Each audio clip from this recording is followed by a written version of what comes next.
अभी हम स्टडी करेंगे कि how to search a research paper. Okay, अभी इसमें मैं बुकमार्क ऐड करवा चुकी हूँ आप लोगों को, बट बेसिकली तब वीडियो रिकॉर्ड नहीं हुई थी। Anyways, so let's do it again. ठीक है, सबसे पहले आपने जाना है अपने ब्राउज़र पे और आपने लिखना है गूगल स्कॉलर, राइट। अब जब गूगल स्कॉलर ओपन करोगे ना तो ये चीज़ आएगी। ठीक है, ये आपने पकड़नी है और आपने यहाँ से जाना है बुकमार्क्स एंड लिस्ट में। ठीक है, अपने सॉरी आई फॉरगॉट। ठीक है, आपने यहाँ से अपने क्रोम की सेटिंग्स में जाकर लाइक ये 3 डॉट्स में जाकर यहाँ से आपने बुकमार्क्स एंड लिस्ट को सेलेक्ट करना है और उसमें से आपने करना है बुकमार्क दिस टैब। ठीक है, और इसको आप नेम देना चाहो तो दे दो, वरना आप ना दो। और इसको बुकमार्क बार में मेक श्योर कि बुकमार्क बार में और डन कर देना है। और एक और चीज़ जो आपने मेक श्योर करनी है वो इसी में से कि ये हो ये चीज़, एक मिनट, हाइड बुकमार्क बार। ये जो है ना शो बुकमार्क, अगर यहाँ पर हाइड आ रहा है ना तो इसका मतलब है कि आपका बुकमार्क बार ऑलरेडी शो हो रहा है। अगर यहाँ पर हाइड आ रहा हो ना तो इसका मतलब है कि बुकमार्क बार शो नहीं हो रहा। सॉरी, अगर यहाँ पे शो बुकमार्क बार आ रहा हो तो इसका मतलब है कि अभी वो शो नहीं हो रहा, तो आप उसको सेलेक्ट कर देना। जैसे अभी शो बुकमार्क्स बार आ रहा है ना, बट मेरे बुकमार्क शो हो नहीं रहे, तो इस मीन्स कि मुझे भी ये ऑप्शन सेलेक्ट करना होगा तो मुझे शो होंगे। ठीक है, तो ये आप जब सेलेक्ट कर लोगे तो आप जैसे ही अपना ब्राउज़र खोलोगे आपका दिल चाहेगा कि आप नेटफ्लिक्स खोल लो, मगर आपको सामने ये स्कॉलर नज़र आ जाएगा, फिर आपको एहसास होगा कि यू नीड टू स्टडी। तो ये अच्छा रहता है कि आप बुकमार्क्स ऐड कर लो। And just so you know, मेरे एक्चुअल जो ब्राउज़र जो मैं यूज़ करती हूँ उसके ऊपर इतने हैं बुकमार्क्स हैं, एंड मैं फिर भी इनको इग्नोर करके नेटफ्लिक्स खोल लेती हूँ। इन एनी केस, तो अभी हमें क्या करना है कि गूगल स्कॉलर पर जाना है और मैंने बोला कि जैसे जो भी हमारी डोमेन हो, अगर एआई है, साइबर है, जो भी है, ठीक है। तो मेरे क्योंकि मोस्टली कॉन्टेक्ट्स इन्हीं डोमेन्स के हैं, तो मैं इसलिए ही करी हूँ। वरना मैंने भी ये चीज़ पहले भी डिस्कस की थी कि आप एआई, एमएल, साइबर, या अगर आपकी कोई पर्टिकुलर आइडिया है, जैसे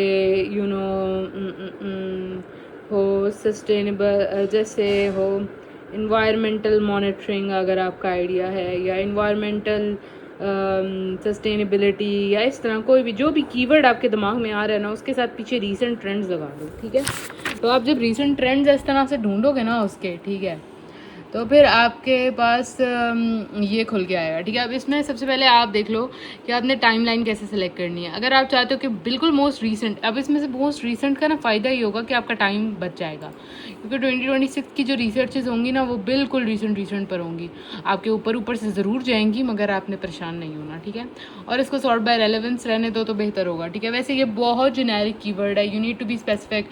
recent trends of AI in health care, या इस तरह से you need to be specific about it. But हम जेनेरिक से भी देख लेते हैं। ठीक है, देखो जो एग्जिस्ट कर रहे हैं ना वो ऑलरेडी बड़े स्पेसिफिक है। Recent trends in porous material science, ठीक है, तो ये देख लो, ये porous material science, dope with MXene, पता नहीं क्या है, AI and ML in mitigating membrane fouling in heavy material waste water treatment. देखो कितने अच्छे अच्छे टॉपिक्स आ रहे हैं ये।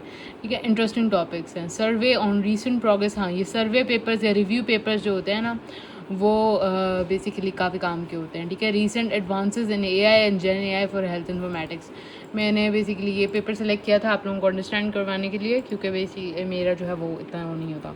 हाँ अच्छा, मेरा बाकी चीज़ों में इतना नॉलेज नहीं आया मेंटू से। अच्छा हाँ, ये मैंने बोलना था कि जो ईयर है ना वो आपको यहाँ से, अगर आप लाइक यहीं से सेलेक्ट करना चाहो ना कि कौन सा पेपर आप रीड करना चाहते हो, ठीक है, ये अभी हम नेक्स्ट पार्ट भी इसमें discuss, how to select the research papers, ठीक है, वो भी हम इसमें ही डिस्कस कर रहे हैं। ठीक है, कि वो ये कि अगर आप ईयर की बेस पर सेलेक्ट करना चाहते हो तो 2026 यहाँ से भी आपको लाइक शॉर्टकट मिल जाएगा, अदरवाइज़ हमने सिलेक्शन यहाँ से तो की हुई है। ठीक है, ये जो है ये जर्नल है, ये जो है सॉरी ये पब्लिशर है एल्सेवियर और स्प्रिंगर, ये सारे पब्लिशर्स हैं। ठीक है, और ये जो है ये जर्नल है। ठीक है, अच्छा, कभी कभी जर्नल और पब्लिशर सेम भी होते हैं, I think, I'm not so sure. I don't quite understand these shits, but yes, publisher अलग चीज़ है, और उस publisher के अंदर स्पेसिफिक काफ़ी सारे जर्नल्स हो सकते हैं और कॉन्फ्रेंसेस हो सकती हैं, और वो उसके अंदर जो है ना, मतलब ये कि डिफरेंट जर्नल और कॉन्फ्रेंस क्या होता है, ये आप थोड़ा सा एआई से भी पूछ लेना, बट मेरा जो नॉलेज है वो ये कि एक स्पेसिफिक टाइप ऑफ रिसर्चेज हैं जो कॉन्फ्रेंस पेपर्स में ही पब्लिश होती हैं। कॉन्फ्रेंस का इम्पैक्ट थोड़ा इंटरनेशनल लेवल होता है, लेकिन जर्नल की कह लो कि अगर आपका पेपर जर्नल में पब्लिश है ना, तो वो उसकी वैल्यू थोड़ी नेक्स्ट लेवल होती है। पता नहीं, ऐसा कुछ मुझे है, but doesn't matter, depends. Journal is sometimes difficult to, पता नहीं, आई एम नॉट श्योर। ठीक है, आप इसको ChatGPT से पूछ लेना। ठीक है, अच्छा, अभी हम देखेंगे कि कुछ पेपर्स जो हैं वो उनकी एक्सेस वो फ्री एक्सेस नहीं होते। ठीक है, तो अगर इस तरह का पेपर हो तो आप उसके लिए ट्राई कर सकते हो। अगर वो पुराना पेपर है तो वो SciHub पे पड़ा होगा। ठीक है, SciHub लिखो तो ये जो पहली भी साइट आएगी ना, इसको आप करके यहाँ पर एंटर URL कर दो, एंटर, या DOI हर पेपर का एक नंबर होता है, वो यहाँ कहीं पे होता है, पता नहीं कहाँ होता है, बट होता है। ठीक है, तो आप वो DOI नंबर आप कर सकते। ये देखो, ये है DOI। ठीक है, ये वाला नंबर आप उसमें ये डाल सकते हो। ठीक है, अगर हम इसको कॉपी करें तो एक मिनट, यहाँ से सॉरी, इसको कॉपी करना था, क्या कर रही हूँ मैं, कॉपी। ठीक है, और आप यहाँ पर पेस्ट कर दो, या ये पेस्ट कर दो, या सिंपल उसका नाम भी पेस्ट कर दो। ठीक है, तो वेरीफाई कर दो। अबे नहीं हूँ मैं, ये देखो, this paper is recent, it was, हाँ देखो, जो मोस्ट रीसेंट होते हैं ना 2021 के बाद वाले पेपर्स इस पर नहीं अवेलेबल होंगे अनफॉर्चुनेटली।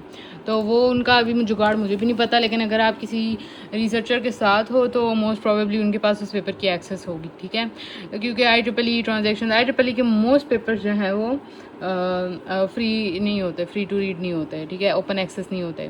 तो ऐसे पेपर्स फिर आप ये काम कर सकते हो कि किसी से हेल्प ले लो, किसी रिसर्चर से, सुपरवाइज़र से, फलाना वगैरह। ठीक है, अच्छा, डाउनलोड कर सकते हो आप। डाउनलोड करके ना आप पता है क्या करो, मैंने जो काम किया था, ठीक है, कि मैंने किया था रिसर्च FIP। ठीक है, और इसके अंदर एक लिटरेचर का अलग, लिटरेचर रिव्यू अलग है और लिटरेचर अलग है। लिटरेचर का मैंने एक पूरा फोल्डर बनाया, उसके अंदर उसके अंदर मैं पेपर्स पहले डाउनलोड करती गई। ठीक है, फिर उसमें से मैंने जब पेपर्स रीड किए मुझे रियलाइज़ हुआ कुछ क्लासिफिकेशन पेपर्स हैं, कुछ इरेलीवेंट हैं। ठीक है, तो मैंने कहा नहीं, ये पेपर्स तो अच्छे हैं खैर, बट ये कि इनका फॉर्मेट वगैरह अच्छा है तो मैं वो देख सकती हूँ बाद में, लाइक फॉर राइट अप।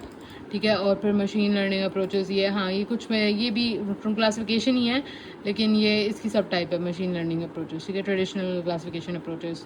और साइड पेपर्स ये थे, ये भी रीड के लिए थे, कि हेल्प वगैरह के लिए, लाइक, या फिर जो आप इंट्रो वगैरह लिखते हो ना उसके अंदर यूज़ हो सकते हैं, जैसे multiple kernel learning for hyperspectral image review papers वगैरह। ठीक है, मतलब ये कि ये आपको इंट्रो वगैरह लिखने में हेल्प कर सकते हैं मेरी टाइप की रिसर्च में। ठीक है, तो रिव्यू पेपर से आप इंफॉर्मेशन लेके आप लिख सकते हो अपने इंट्रो वगैरह में। ठीक है, अच्छा, तो ये मेरे बेसिकली क्लासिफिकेशन पेपर्स थे। ठीक है, ये मेरे सिलेक्टेड, ये डीप लर्निंग और हाइब्रिड अप्रोचेस थी। ठीक है, तो इस तरह से अगर आप कॉलम्स बना के ऑर्गेनाइज कर लो, डाउनलोड कर लो, तो बहुत इजी रह जाता है, आपको बार बार नहीं वो करना पड़ता। और फिर आप पता है क्या करते हो, चलो इसको मैं बाद में बताऊँगी, ये तो राइटअप पे हम बाद में आएंगे, राइटअप को भी हम डिस्कस कर लेंगे। ठीक है, अच्छा, अब हमारे पास क्वेश्चन आता है, उसको हम नेक्स्ट वीडियो में